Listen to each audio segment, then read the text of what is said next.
Assalamualaikum warahmatullahi wabarakatuh. Saya Rizka Nanda akan menjelaskan topik 7 PPK elaborasi pemahaman tentang problematika dan evaluasi implementasi UBD.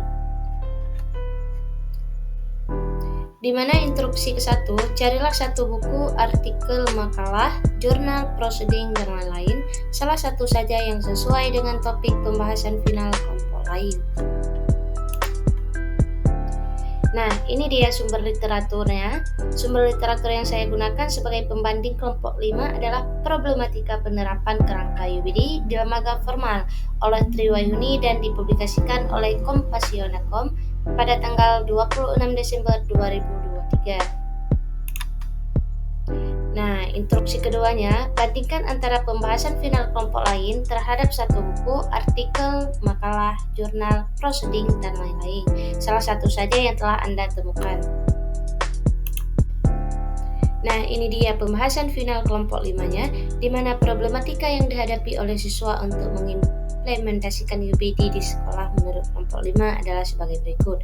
Yang pertama, persepsi siswa yang buruk terhadap suatu mata pelajaran sehingga menyulitkan siswa dalam mempelajari mata pelajaran tersebut karena mereka sudah menganggap mata pelajaran tersebut sulit atau tidak akan berguna bagi dirinya di masa depan. Yang kedua, siswa yang memiliki fixed mindset. Siswa dengan paradigma seperti ini menganggap dirinya tidak berbakat di suatu bidang dan membuatnya tidak mau belajar di bidang tersebut. Yang ketiga, siswa merupakan slow learner yang membutuhkan waktu lebih lama untuk mempelajari sesuatu.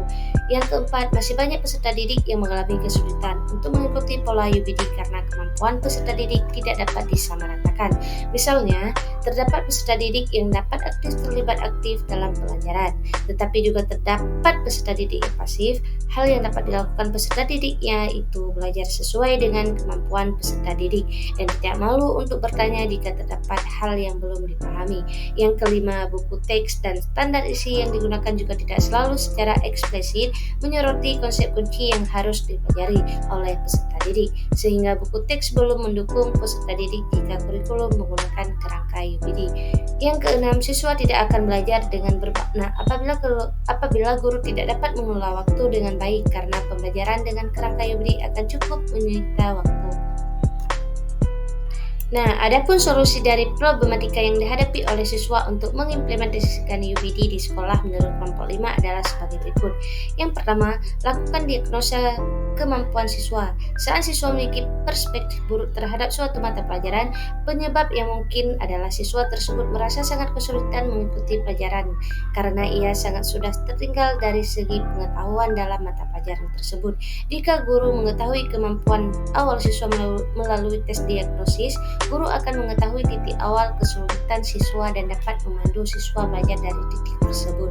Yang kedua, menanamkan growth mindset pada siswa. Guru menjelaskan fakta-fakta mengenai otak manusia yang memiliki kelenturan dalam berkembang. Kecerdasan kita akan meningkat dan dapat dikembangkan jika kita mengetahui bagaimana cara yang tepat untuk mengembangkannya. Yang ketiga, menyusun pembelajaran yang kontekstual. Dengan pembelajaran kontekstual, siswa akan merasakan kedekatan antara pembelajaran dengan kelas dengan lingkungan sekitarnya.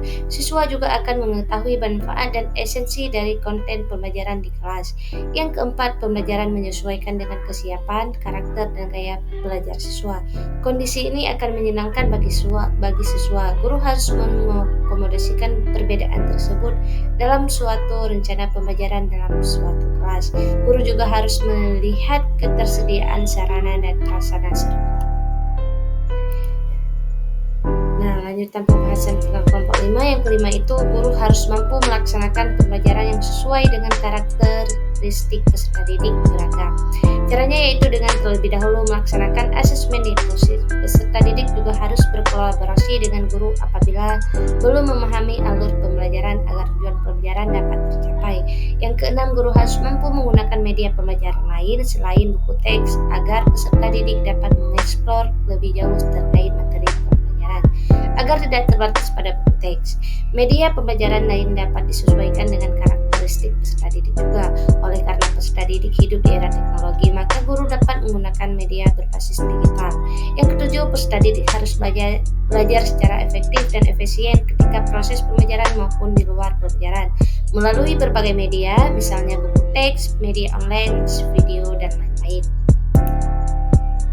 Pembahasan artikel, problematika yang dihadapi oleh siswa untuk mengimplementasikan UBD di sekolah berdasarkan artikel Kompas.com adalah sebagai berikut.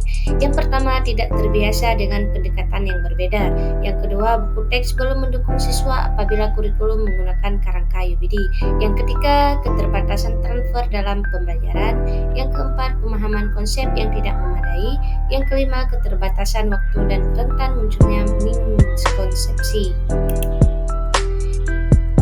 Nah, adapun solusi dari problematika yang dihadapi oleh siswa untuk mengimplementasikan UBD di sekolah berdasarkan Kompas.com adalah sebagai berikut.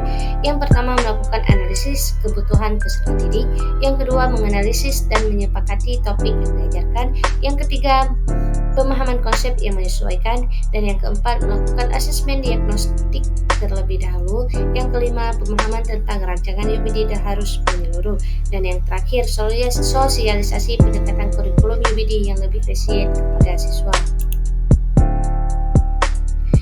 Selanjutnya, instruksi yang ketiga, berilah ulasan dan penjelasan dalam bentuk teks minimal 50 kata dan maksimal 100 kata. Apakah pemahaman Anda sesuai dengan hasil final kelompok atau buku, artikel, makalah, jurnal, posting, dan lain-lain? Salah satu saja atau Anda memiliki pendapat sendiri.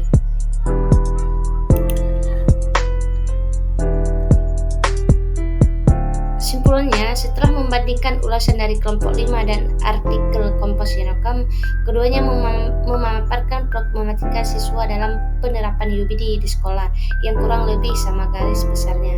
Dapat saya tarik kesimpulan dari dua referensi tersebut bahwa problematika yang dihadapi oleh siswa dalam penerapan UBD sebagian besar dikarenakan kurangnya pemahaman terhadap kerangka pengembangan UBD dan kurangnya monitoring dari stakeholder, kepala sekolah, wakil sekolah, dan guru untuk memantau implementasi UBD oleh siswa. Saya sependapat dengan kedua referensi rujukan tersebut. Saat ini siswa belum beradaptasi dengan penerapan kerangka UBD karena UBD berbeda dengan kurikulum lainnya dan penerapan dalam pembelajaran masih jarang dilakukan oleh guru, sehingga perlu adanya sosialisasi dari praktisi yang sudah berpengalaman menerapkan UBD di lingkungan pendidikan formal. Perlu adanya kerjasama yang baik dari semua pihak agar penerapan UBD di sekolah dapat terlaksana dengan maksimal. Cukup sekian dan terima kasih. Assalamualaikum warahmatullahi wabarakatuh.